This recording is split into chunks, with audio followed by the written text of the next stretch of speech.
안녕하세요. 자녀교육 정보 채널 드림맘입니다. 오늘은 자녀교육과 재테크, 두 마리 토끼를 잡은 썰에 대해서 얘기를 해보려고 해요. 사실 우리가 애를 키우다 보면 교육비 너무 많이 들지 않아요? 그럼 이렇게 교육비를 들이다 보면 우리 노후는 어떻게 준비하지? 이런 고민하지 않으세요? 저도 그런 고민을 했었는데요. 주변의 지인들이 이럴 바에는 차라리 결혼할 때 집 한 채 척 해주는 게 나아. 집 한 채도 만만하진 않죠? 그런 얘기를 하기도 하고, 또 어떤 분은 적어도 대학만큼은 잘 보내줘야지 하고는 그쪽에 올인하는 경우도 있어요. 저도 어떤 게 현명할지에 대해서 고민을 하다가 저희만의 방법을 찾은 게 있는데요. 한번 들어보실래요?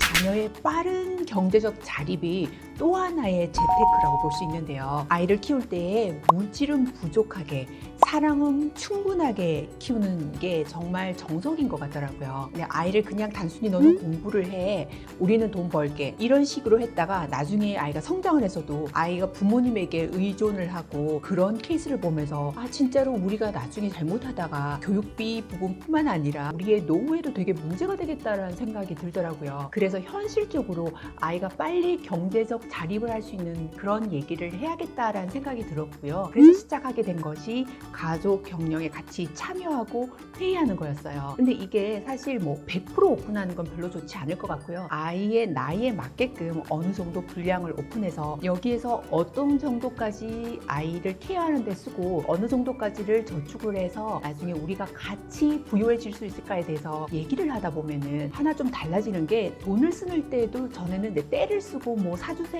이랬던 게 좀 생각을 하게 된다는 거. 내가 이런 선택 하나하나가 가족 경영에 그리고 자산에 굉장히 영향을 미친다는 생각을 좀 하는 것 같고, 더 중요한 건 이렇게 됨으로써 내가 빨리 경제적으로 자립해서 나중에 부모에게 또 한 가정에 보탬이 되어야겠다라는 생각을 하게 됨으로써 좀 더 적극적으로 공부를 하게 돼요. 그리고 내가 어떤 형태의 직업을 가질까에 대해서 되게 구체적으로 접근을 하게 되는 그런 모습을 볼 수 있었는데요. 그렇다고 엄청 철이 들었다 이런 걸 기대하는 건 아니지만 달라지는 모습을 볼 수 있었던 것 같아요. 옛날에는 이런 말도 했었거든요. 내가 결혼할 수 있는 자금은 있는 거예요?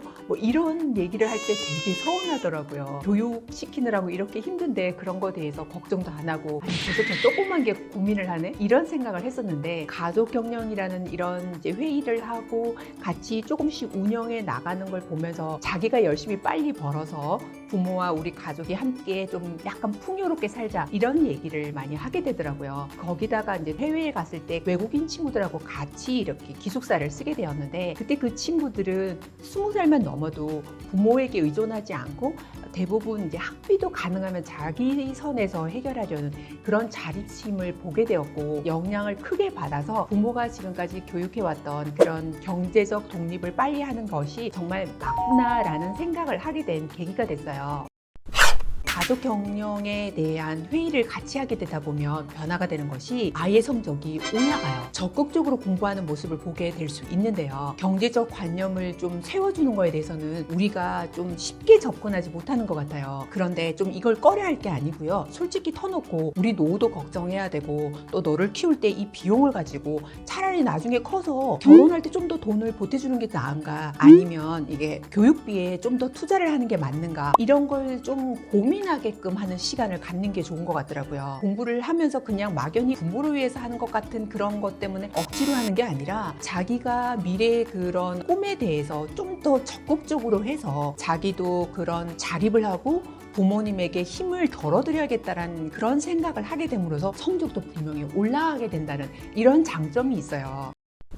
자식을 키우다 보면 정말 우리 마음 많이 내려놓게 되죠. 뜻대로 잘 되지 않고 울기도 하고 많이 속상하기도 하고, 절대 잘난 척 할 수가 없어요. 자식으로 인해서 우리 부모도 철이 들게 되죠. 근데 아이는 정말 우리가 청직이라는 마인드로 키워야 할 것 같은데요. 그럼에도 불구하고 교육비 무시 못하고 우리의 노후 대책, 이것도 심각한 거거든요. 그런데 자녀에게 이런 부분을 얘기를 하면서 어느 부분까지 교육비로 써야 할지, 그리고 우리 노후 노후에는 어떻게 해야 될지에 대해서 얘기를 하다 보면 자신만의 문제가 큰 게 아니구나. 부모 노후에 대해서 고민도 같이 하게 돼요. 그래서 나중에 성장했을 때 아이는 부모를 위해서 내가 이렇게 공부하느라 얼마나 힘들었는데 라고 투정하는 게 아니고 정말 없는 속에서도 이렇게 키웠구나 라는 생각을 하게 될 거고요. 또 부모도 내가 이렇게 힘든데 너를 키웠는데 자식이 이렇게 이기적일 수가 있어? 자기밖에 몰라? 이런 서운한 마음이 아니라 아이가 알아주고 있고, 그래서 대학 때부터 아르바이트를 한다거나